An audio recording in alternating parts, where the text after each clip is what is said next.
Good morning, everybody. It is Monday. I'm waiting for my video to catch up. We'll wait. There we are. Good morning, everybody. It is Monday morning. It is 11:04 on a crisp, beautiful Monday morning.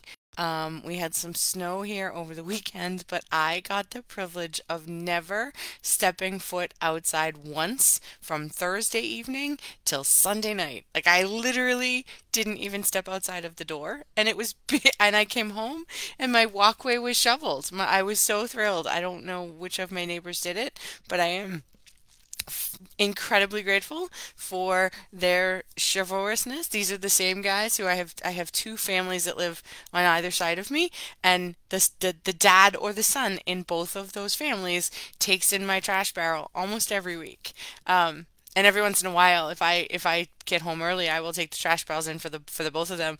But they do it almost every week, and then to come home last night and my walkway was shoveled. I was like, well, there is actually some good in chivalry, right? It's not that women are helpless. It's that, wow, how cool is it um, when we allow things to be done for us? I was so grateful. I was so grateful. It was really awesome. I have to tell you, I mean, I'm exhausted. You can probably hear it in my voice and see it in my eyes. I literally just got out of bed. We spent the weekend teaching this incredible, amazing, brave, courageous group of men and women at the Reese Thomas Institute who just are so willing to be alive, that they're so willing to dive into what's holding them back and what has always been holding them back, and to finally just get rid of it. It was breathtaking, breathtakingly beautiful. Uh, and I mean, that's kind of all I got. That's all I wanted to talk to you about today is the courage. I use courage and bravery interchangeably. I'm sure there's some subtle differences, but for me, courage and bravery are the same thing. It's doing something that you know could potentially be painful or challenging, and you do it because the result on the other side of it is incredible freedom. And sometimes the courageous thing is to say no, or to put a boundary up and say, I can't do that, I'm sorry. And sometimes the courageous thing is to do the thing that you're most afraid of. Or sometimes the courageous thing is to not do at all. It depends on how you're hardwired and what the rules are that you had to play with. So we spent, I mean, first of all, I kicked off the weekend Thursday night with the Shadows of Happiness, the Chakras of Happiness shadow course, which was delightful. It was, it's a good class when I sent them into a breakout room to have a discussion amongst themselves. I wanted them to be able to sort of interact without me being there, without me and my co-teacher, without us being there to like guide the conversation. I didn't want them to talk at us. So I sent them into a breakout room by themselves. And when it was time to bring them back from the breakout room, they canceled the request and said they were going to stay longer and chat amongst themselves, which was that was a win on every level for me, because I was the one of the things I wanted so much to create in the Chakras of Happiness class is that tribe feeling, that connection, that doing this work is hard, and so can you have a group of people to do it with you? Because when you have those moments of feeling seen and heard and sharing your truth, you want it to be witnessed. You want it to be shared so that it's not happening in a vacuum. We're tribal beings. We're communal beings. We are craving community so desperately that we'll do it. We'll take it any way we can. There's a explosion of Facebook groups expressly so that people can sort of feel connected, even if it's through the evil empire of social media. People are still doing what they can to just connect. And so my second chakra group of women just like delightedly having their own conversation on Thursday was amazing. And then Friday we kicked off the weekend with I teach in the third year, and now these guys have done 2 full years of of personal development, self mastery before they get to us. And last weekend on the first chakra weekend, we triggered the shit out of them. Like they were afraid of us. They were in defense. They were just like, it's too much. They're too intense. Oh my God. And I mean, if you've ever spent any time with me, you can imagine that that's true. And so there was I had a little bit of trepidation coming into this weekend, and then they all show up and they're open and they've popped and they have had these like incredible breakthroughs and they've softened and they're just were like, I just let that go. And so many of them was like, I just decided that wasn't working for me anymore. So it was like all of the triggering that happened last week was expressly so that they could get to this place of surrender this weekend. And because they came in softened in this place of surrender, we got to take them to an entirely new level. And there's like one woman said, I just feel like everything's coming together, you guys. And it was just like this, again, breathtakingly beautiful moment to watch. We spent we spent Saturday. Oh, we Saturday, man, these guys blew my heart so wide open. I mean, I in the course of teaching, we also get to do some of the work in the school. And so I mean, one of the things we did on Saturday was this incredible meditation where we get to actually go back and re-script what we maybe wanted from our parents and never got, or just like we get to re-script things. We get to be the creators of it. And what you get out of that, what you come to an understanding of, are the things that you long for most in the world, but were never able to ask for, and frankly never allowed to ask for.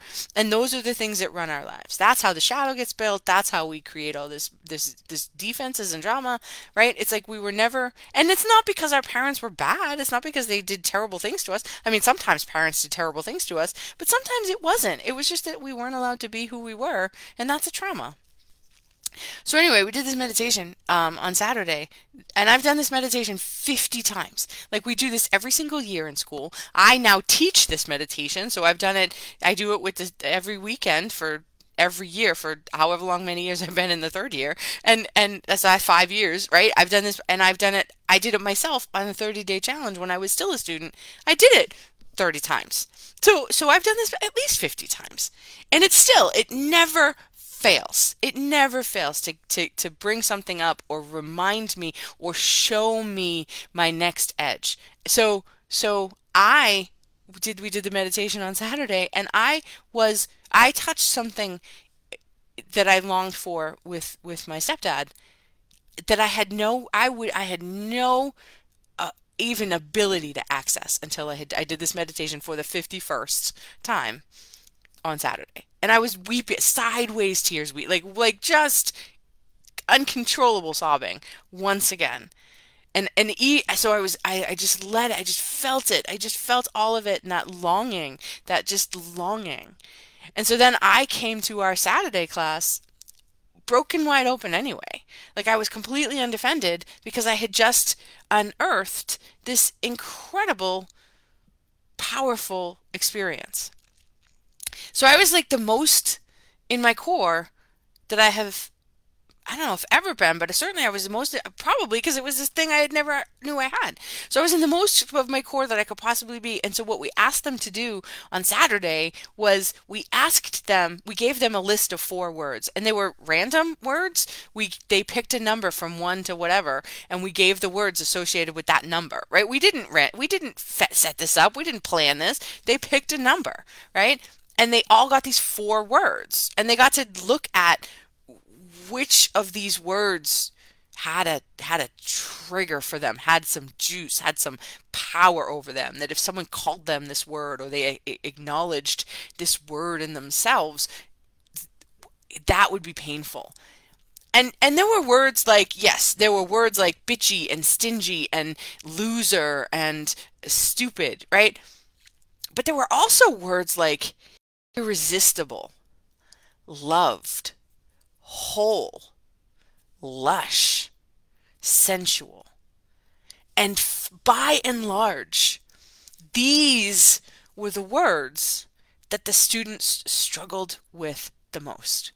The, the words that they had the hardest time owning were words like whole, right? When one student said, whole is really hard, and she starts to get emotional, and then I said, and what we did, we spotlighted them. So yes, we're all on Zoom, but like we spotlighted, so everybody is like holding space for this one person to be seen and to be heard and to just speak this deep truth of longing. And the student saw herself as a baby, she said, I don't know, I don't have the words. I said, well, who feels it? And she stopped for a second, and it was a baby, it was an infant, right? The wounding happened that early, right? And who knows what that was? So I said, just feel that, right? So and we spent, each person got 3.5 minutes. Like, this wasn't like a long, drawn out, involved exercise, right? This was 3.5 to 4 minutes of just sitting in a feeling and feeling it and understanding where it comes from and why there's such a longing behind it and being seen for it. And these men and women astoundingly got to the point where they could claim their word and claim the power out of that word and own and claim again that piece of themselves that they had lost so many years ago that they don't even, who knows what happened when you're 6 months old or 2 years old or 4, who knows? It could have been some slight thing. It could have been that you wanted a cookie and your mom absolutely said no. Who the f knows, and who cares, right? But to claim these words, right? One student summed up her weekend when we closed out on Sunday. One student summed up her weekend with the word that she couldn't claim on Saturday. It was inspiring for the rest of my life, kind of. Like, I'm in tears right now thinking about how amazing it was that they got to these places and how privileged I was to be such a part of that for them. And it was just this incredible, the team of us held space, and the tribe of their students, each other held space. This was a long, we did this for like 2 hours because there's almost 30 students in the class. And think about, right? Each one gets 3 to 5 minutes. It was close to 2 hour class. And it was just so breathtaking, so beautiful, and so amazing. And I bring this to you, I share all of this with you is two things. I did my work on Saturday morning. I cried and I grieved and I felt the pangs of loss for something. Even in the meditation, even in my mind, even as I'm creating the script, I still couldn't get to the place where I could hear Stephen say that he was proud to be my dad. So great. I can create that now. Now I know. Now I felt it. Now I allowed it. I did my work. And because I did my work, I gave permission to 30 souls to do their work. And then those 30 people are going to go home to family and friends and society and relatives and give people permission in society to do their work, to show up and to be vulnerable and to be real and to be raw and to be willing to get your heart broken over and over and over and over again, so that we can truly understand what it means to love and be loved and be in a tribe and a community. Because what the world needs more than anything else right now is for us to love one another. But we cannot do that. We cannot do that if we don't first love ourselves. And I'm not talking about the kind of love where you get a bath, or you get a manicure, or you get a massage. Great. That's awesome and amazing, and you take care of your body, whatever. That's amazing. But what I'm talking about is the kind of like raw, juicy love for yourself that even when there's something that is so painful to acknowledge inside of you, you still love that part of you. You still embrace the piece of you that wants it and the part of you that judged it and says, no, you can't have that. Like it's an encompassing, full on, deep presence with yourself. Because when you get to that place, there's nothing in the world that can scare you, because it's like we just read a book this weekend called Fear No Evil. And the whole point of the book is we have all these rules and experiences and judgments and lower selves that we are so afraid of that we won't let out, and so they become shadow when it's really just a part of who we are. And we have to learn to embrace all of it, all of it. And that's the only way that's the only way through. That is what we're here for, is to do the work and to do it with raw. I told you recently I've had some intense experiences, and I'm, you know, I'm publicly saying that I have recently learned that I'm being asked to be a channel for what I call the Council of Light. And it's a whole big, amazing, ridiculous, crazy thing, and part of me even saying it feels like I'm doing it from an ego place, but I know I'm not, because it takes so much surrender in the shit that they ask me to do. I'm like, what? And one of the things they ask me to do is to just open my heart and fall in love all the time, knowing the impermanence of what's coming, knowing it's not lasting, but to open my heart and fall in love. And I said, okay, I'll do this, but the courage that you're asking me for is, I don't know I have it. And they were like, of course you have it. But like I'm saying this only because that's the level of courage and bravery that we need in the world. Like, we are the ones we've been waiting for. Find your tribe, do your work, fall in love with yourself. And claim the power out of the words where it's so scary and painful to look. Because I promise you, the world is a more beautiful, kinder, gentler, open place when we all do that. I have living proof. I watched it happen this weekend with 27 of the bravest people I have seen in a long time.